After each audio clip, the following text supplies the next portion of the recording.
Madam, I would like to say a few words.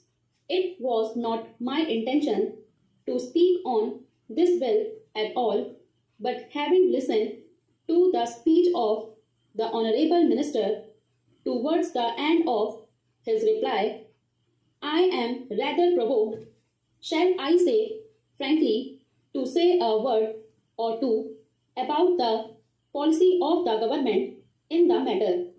It is pointless for the government and the minister here to tell us that there has not been any shift in the policy with regard to foreign participation and the role of foreign enterprise in the oil industry of our country. Now, we do not have the time nor the opportunity just at the time to recall the various utterances and statements given solemnly on the floor of this house and in the other house by the then Honorable Minister, Mr. Malviya, and others of the government, also enunciating certain basic approaches to questions of policy. What was it?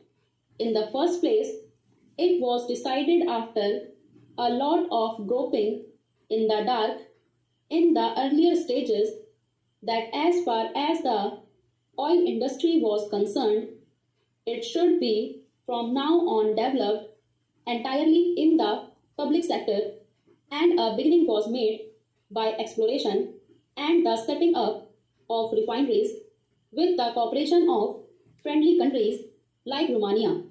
That is how we began.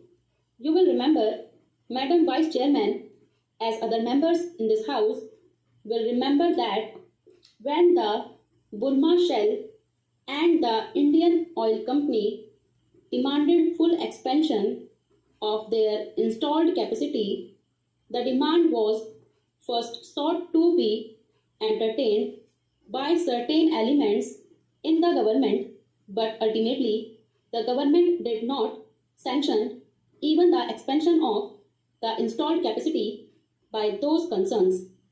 The argument at that time, and a right argument at that, was that we should be given the opportunity and we should take the opportunity now of developing our own public sector and making the public sector much more pronounced than it would be in a matter of 2 or 3 years by stopping the expansion in the private sector as well. Therefore, we had a double policy at that time. I am not a spokesman of the government, but I do know the policy of the government because these are public policies. What was that policy? It was, on the one hand, to create a public sector in the oil industry. You will remember, Madam, and the House will remember that when we negotiated for certain oil to be imported from Russia, these foreign concerns, American and British, had the temerity to say that they would not be refining crude oil if it was imported from socialist countries and not from their own sources. After a lot of hesitation in the matter, the government ultimately, and rightly so, compelled these people to accept the crude oil imported from sources other than their own. This was the position. Now, these are not forgotten stories, and I may recall in this connection that the journal called Commerce wrote a series of editorial articles in which the Honorable Minister of Oil at that time was criticized precisely for pursuing an exclusive policy of public sector development in the matter of oil, and these criticisms were repeated also in certain other foreign journals, including the journals that emanate from the United States of America.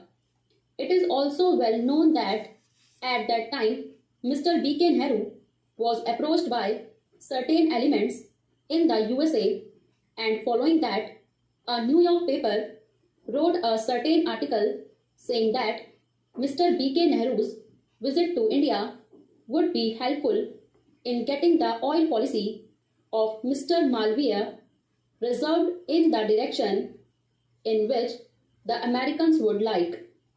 The article appeared, and I quoted this article on the floor of the House.